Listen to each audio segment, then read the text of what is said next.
नमस्कार, डिकोडिंग 24/7 में आपका स्वागत है।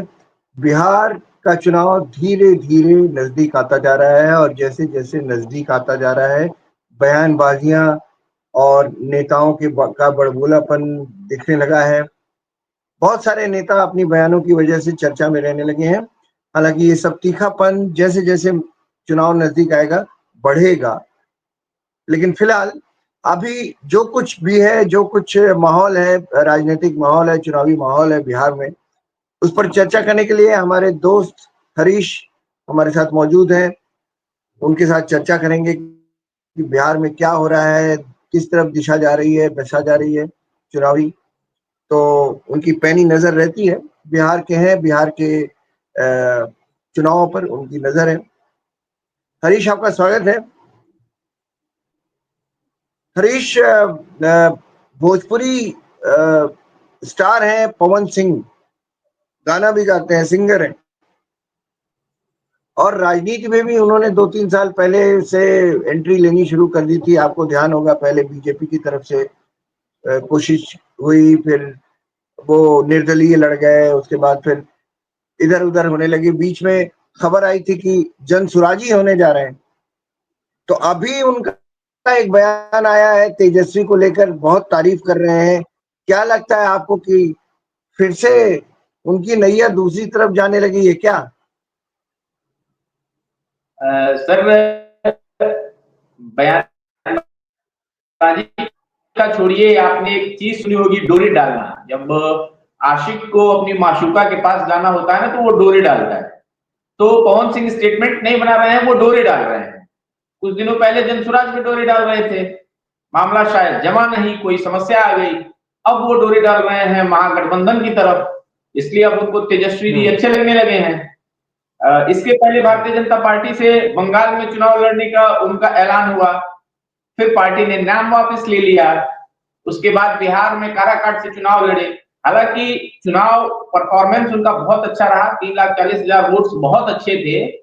और उपेंद्र कुशवाहा जो है वो चुनाव हार गए उनकी वजह से। अगर बहुत बड़े कारणों की बात करें, एक मुख्य कारण था ये कि पवन सिंह जब चुनाव लड़ गए तो वो चुनाव उपेंद्र कुशवाहा अपना गंवा बैठे।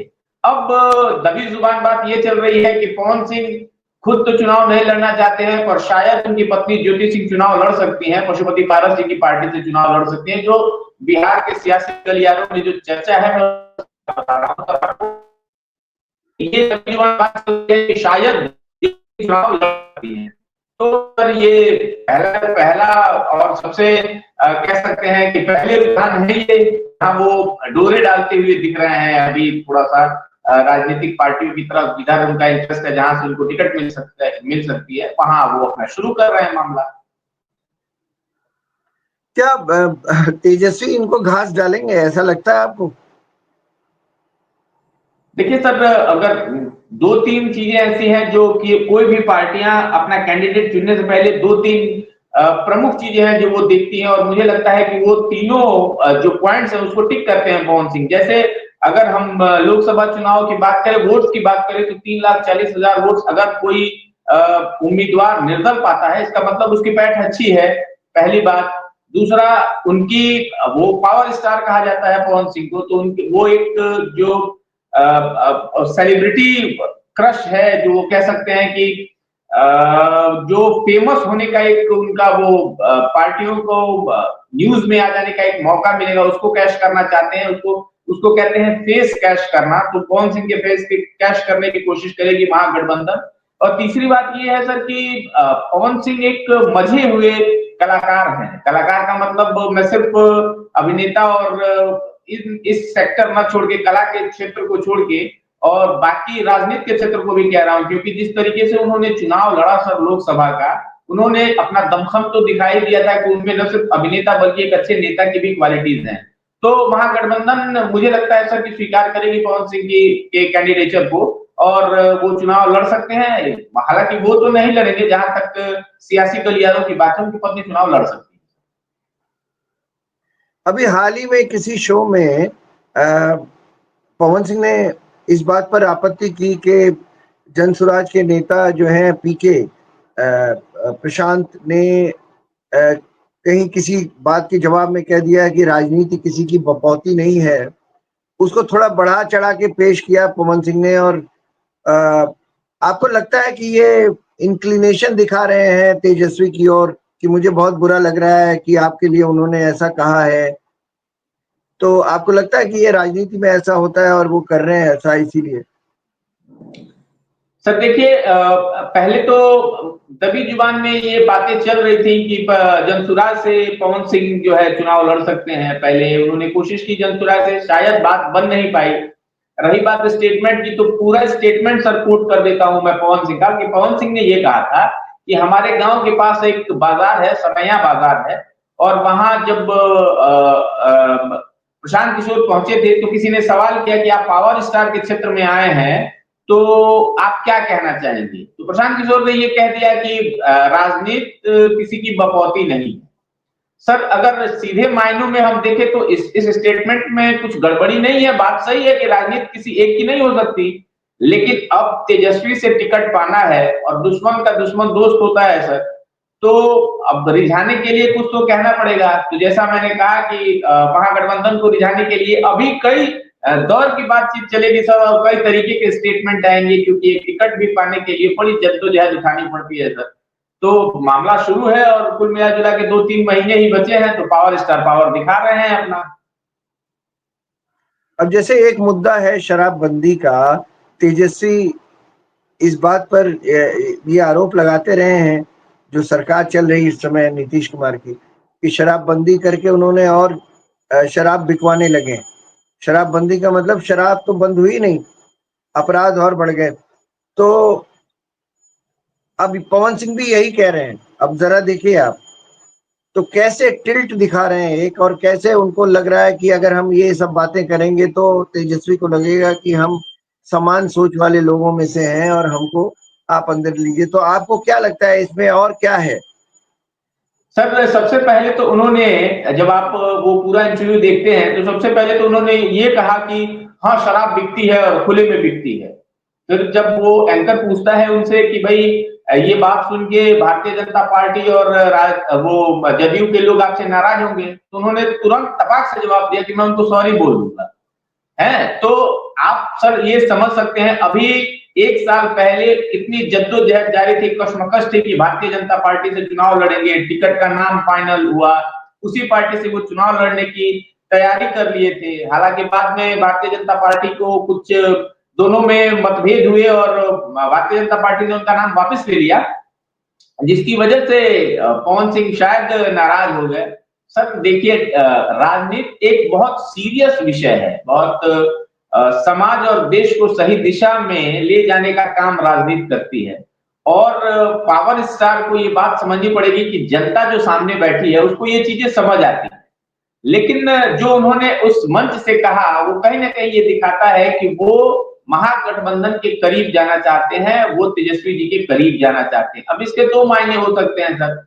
एक तो ये हो सकता है कि वो अपनी पत्नी को चुनाव लड़ाना चाहते हैं, और एक दूसरा मायने ये है सर कि हो सकता है सरकार बदलने वाली है, तो हर बड़ा आदमी, हर अभिनेता, हर नेता ये चाहता है कि हम सत्ता के करीब रहें। तो कहीं ना कहीं सर सत्ता के करीब रहने का भी एक ये प्रयास है, ये मुझे ऐसा लगता है सर। एक और बयान आया था उसी इंटरव्यू में, अब नाम तो नहीं लूंगा मैं कहाँ चला था, लेकिन वो उसी इंटरव्यू में उन्होंने मराठी बनाम हिंदी पर भी उन्होंने चर्चा की, और उन्होंने एक बयान दिया कि काम तो मैं वहीं करूंगा। मतलब उन्होंने दिखाया कि ये गलत है, यूपी और बिहार वालों के खिलाफ अगर इस तरह की बात की जाती है, और मुंबई में काम करेंगे और बगैर मराठी बोले हुए करेंगे। तो इस तरह की बात बिहार के चुनाव में तो बहुत सूट करती है, पवन सिंह को भी सूट करती है। ऑलरेडी उनका जनाधार है काराकाट में जहां से लड़े थे। प्लस ऐसा आदमी अगर मिल जाए तेजस्वी की पार्टी को, तो क्यों नहीं कोई आमंत्रित करेगा कि आइए भाई 2-4 सीटें हमारे लिए जीतिए। एक बात मैं छोटी सी ऐड करना चाहूंगा कि मराठा में, महाराष्ट्र में जो मराठी भाषा को लेके जो भी चीजें चल रही हैं सर, देखिए सबको अपनी भाषा का सम्मान करने का अधिकार है। वो चाहते हैं कि हर लोग हमारी भाषा का सम्मान करें। जैसे हम हिंदी भाषी हैं सर, तो हम चाहते हैं कि हिंदी का सम्मान हो। वैसे जो मराठी भाषी हैं वो चाहते हैं कि मराठी भाषा का सम्मान। ठीक है सर। पवन सिंह, आप एक बात बताइए सर, पवन सिंह मुंबई में काम कर रहे हैं और ये कह रहे हैं कि मुझे मराठी नहीं आती। वो ये भी कह सकते थे कि मैं मराठी सीख लूंगा, मुझे नहीं आती तो मैं सीखने की कोशिश करूंगा। क्यों? क्योंकि भाई उनकी ऑडियंस सिर्फ, सर आपको ये बात समझ, उनकी ऑडियंस सिर्फ हिंदी भाषी नहीं है, उनकी ऑडियंस महाराष्ट्र की भी है। उनकी ऑडियंस, वो पैन इंडिया वो एक्टर है और पैन इंडिया सेलिब्रिटी। तो आप भाषा के विवाद में न पड़ के उसको ये भी कहा जा सकता था कि भाई हम महाराष्ट्र में काम करते हैं और हिंदी बोलते हैं, हमें प्राउड है इस बात का। लेकिन साथ साथ मैं ये भी कोशिश करता हूं कि एक नई चीज सीख लूं, मराठी भाषा सीख लूं, उसमें कोई दिक्कत नहीं है। लेकिन एक राजनेता जिस तरीके से पहले सर खबरों में बने रहना चाहता है, जैसे वहां महाराष्ट्र के दोनों भाई खबरों में बने रहने के लिए हिंदी भाषियों को पीट रहे हैं, पिटवा रहे हैं, 10 तरीके की बातें हो रही है, ठीक वैसे ही पवन सिंह यहाँ न्यूज में बने रहने के लिए इस तरीके का स्टेटमेंट बोलते हैं कि भाई एक तो हम महाराष्ट्र में काम भी करेंगे, ऊपर से मराठी भी नहीं बोलेंगे, हिंदी बोलेंगे और तीसरा सीखेंगे भी नहीं। इसके अलावा उन्होंने एक और बात ऐड की थी सर, आपने अगर वो इंटरव्यू देखा हो तो, या जिन्होंने नहीं देखी उनको मैं बता देता हूं। उन्होंने कहा कि ज्यादा से ज्यादा क्या करेंगे, वो हमारी जान ले लेंगे, हमको जान से मार देंगे, तो हम अपनी भाषा के लिए जान दे सकते हैं, ये तो और भी शहीद कहलाएंगे। तो सर जैसा कि इस पूरे स्टेटमेंट को आप सुनिए और एक बार इसकी एनालिसिस करने की कोशिश कीजिए कि किस तरीके से वो नाखून कटा के और शहीदों में अपना नाम लिखवाना चाहते हैं। ये एक मजा राजनेता ही कर सकता है। ये बात तो ठीक है। मैं एक सवाल आपसे इसलिए जानना चाहता हूं क्योंकि बिहार के बहुत सारे कलाकार हैं, बहुत सारे वैसे भी कलाकार हैं, आपने देखा वो बाद में राजनीति में आए, लेकिन उनकी गंभीरता पर अक्सर सवाल उठते रहे। बहुत सारे कलाकार हैं वो बस राज्यसभा में लिए गए तो वो कभी आते ही नहीं थे। मैंने तो खुद देखा है, मैंने संसद बहुत कवर की है, तो मैंने देखा है कि शबाना आजमी बहुत कम आती थी, शत्रुघ्न सिन्हा भी बहुत कम आते थे। जब मंत्री बन गए तो उन्हें आना पड़ता था और उनकी तो दैनिक उनका जो डेली का रूटीन होता था वही ऐसा होता था शत्रुघ्न सिन्हा का कि वो राजनीति के लिए बने ही नहीं थे, और इस तरह की राजनीति के लिए नहीं बने हुए थे जहां प्रधानमंत्री का आदेश आ गया हो कि भैया सवेरे 9 बजे दफ्तर में पहुंचना है मंत्री को। तो मेरा कहने का मतलब है कि क्या इस तरह के स्टार की आज की राजनीति में बहुत दिनों तक जरूरत रहती है या कुछ दिन के बाद उनकी चमक फीकी पड़ जाती है? सर देखिए, चूंकि डेमोक्रेसी में कौन चुनाव लड़ेगा कौन नहीं लड़ेगा ये हम डिसाइड तो नहीं कर सकते, पर दो तीन चीजें हैं सर जो मुझे भी समझ नहीं आती। पहला कि अगर आप पूरा समय जनमानस के लिए और समाज सेवा के लिए नहीं दे सकते तो फिर आप चुनाव लड़ते क्यों हैं? दूसरा, आप विधानसभा की कार्यवाही में अगर भाग नहीं लेते तो उन लाखों लोगों का आप नुकसान कर रहे हैं जिन्होंने वोट देके आपको विधानसभा पहुंचाया है। तीसरी बात, सिर्फ सत्ता का सुख लेने के लिए और सिर्फ नेम फेम एंड मनी के लिए अगर आप पॉलिटिक्स कर रहे हैं तो आप कहीं ना कहीं उन हजार मासूमों के साथ अन्याय कर रहे हैं जिनकी लड़ाई आप न तो लड़ सकते हैं और न आगे लड़ेंगे। क्योंकि आपका काम है फिल्में बनाना, आप फिल्मों के माध्यम से जन सेवा कर सकते हैं, आप फिल्मों के माध्यम से अच्छी शिक्षा दे सकते हैं।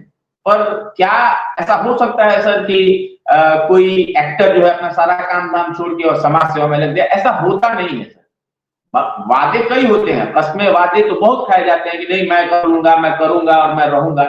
लेकिन जैसा कि आपने बताया सर कि आपने तो बहुत एक्टर्स को देखा है, तो वो एक्टर्स सर सिर्फ सत्ता का सुख लेने के लिए और थोड़ा बहुत नाम बनाने के लिए वो आ जाते हैं राजनीति में। लेकिन उनका मोटिव कभी ये नहीं रहता सर कि उनके प्रयास से कुछ समाज में सुधार आए, कुछ राजनीति में सुधार आए, क्योंकि उसके पहले उनको खुद ये समझना पड़ेगा कि समाज में व्याप्त बुराइयां है क्या और उनको ठीक करने के लिए हम कर क्या सकते हैं।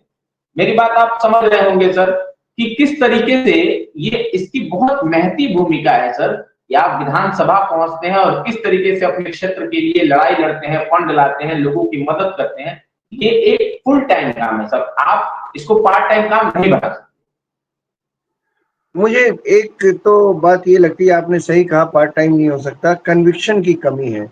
आप ये देखिए दक्षिण भारत में राजकुमार हुए, जयललिता हुई, एनटीआर हुए, क्या ये सब भी तो एक्टर ही थे? लेकिन ये न सिर्फ आए बल्कि ये अपने अपने राज्यों के बहुत बड़े लीडर बने। जयललिता आज नहीं है फिर भी उनकी पार्टी है, और एनटीआर आज नहीं है लेकिन उनकी पार्टी है। तो कहने का मतलब ये है कि उन लोगों का कन्विक्शन था कि हमें ये करना है। हालांकि उनकी फैन फॉलोइंग भी बहुत थी, जबरदस्त थी।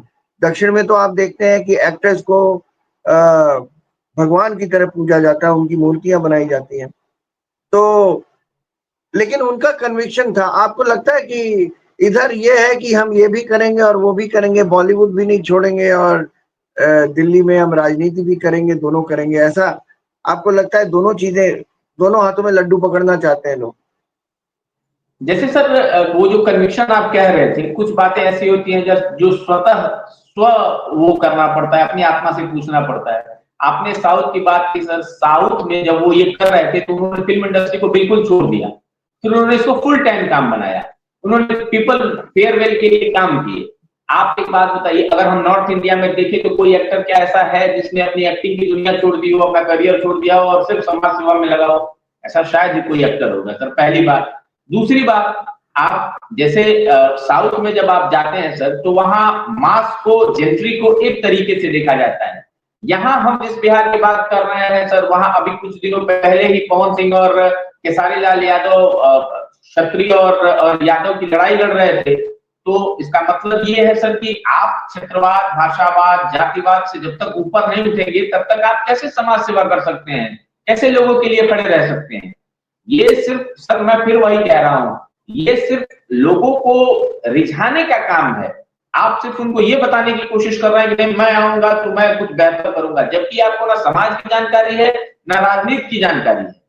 तो सर हम साउथ के एक्टर्स से तुलना नहीं कर सकते अपने नॉर्थ के एक्टर्स की। हाँ, बशर्ते पवन सिंह अपनी फिल्मों से, मैं फिर कह रहा हूं सर, अपनी फिल्मों से, अपने गानों से वो कहीं ना कहीं देश सेवा, समाज सेवा कर सकते हैं, लोगों को मुस्कुराने का एक मौका दे सकते हैं। पर मुझे नहीं लगता सर कि वो राजनीति से इस तरीके का कोई मौका दे पाए। चलिए, बहुत बहुत बहुत शुक्रिया। बिहार के जो चुनावी रंग है, अक्सर आपसे उस पर बात होती है और आप उन चुनावी रंगों के राज खोलते हैं। आप बताते हैं उन रंगों के पीछे की असलियत क्या है, विद्रूप असलियत असलियत भी बताते हैं आप, खूबसूरत असलियत भी बताते हैं। तो इससे हम जैसे लोगों को कुछ पता चलता है कि बिहार में क्या चल रहा है और अंदर खाने की राजनीति क्या है, सच्चाई क्या है। बहुत बहुत शुक्रिया हरीश, आपका बहुत बहुत धन्यवाद। धन्यवाद सर।